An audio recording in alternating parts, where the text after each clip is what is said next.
Assalomu alaykum aziz kitobxonlar. Bugungi book trailer taniqli o'zbek shoiri Abdulla Qodiriy hayoti va ijodiga bag'ishlanadi.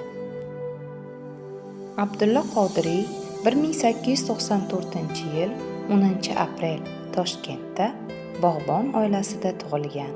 Otasi Qodir Bobo xon beklar qo'lida sarbozlik qilgan. Rus bosqini paytida Toshkent mudofaasida qatnashgan. Otasi boshidan o'tgan sarguzashtlar Abdulla Qodiriyning qator asarlari, xususan tarixiy romanlarining yuzaga kelishida muhim rol o'ynagan. Abdulla Qodiriy musulmon maktabida 1904-yil, Rus Tuzem maktabida, Abul Qosim shayx madrasasida ta'lim oldi. Moskvadagi adabiyot kursida o'qidi. Yoshligidanoq qadimgi sharq madaniyati va adabiyoti ruhida tarbiya topgan. Arab, fors va rus tillarini o'rgangan. Jahon adabiyotini ixlos bilan mutolaa qilgan. Abdulla Qodiriy ijodiy faoliyatini boshlanishi 1910-yillarning o'rtalariga to'g'ri keladi.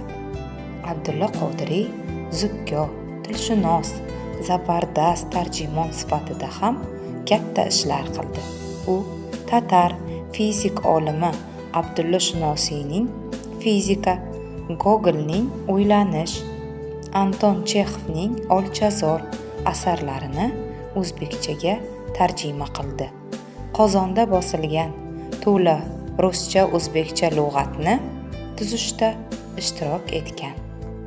Abdulla Qodiriy asarlari, ayniqsa romanlari jahon miqyosida tez tarqaldi. O'tgan kunlar Ozarbayjon tilida, Mehrobdan chayon tojik tilida, Obid ketmon rus tilida nashr etildi. Shundan so'ng bu asarlar rus, qozoq, uyg'ur, tatar, arab, italyan, ingliz, nemis va boshqa tillarda qayta nashr etib kelyapti.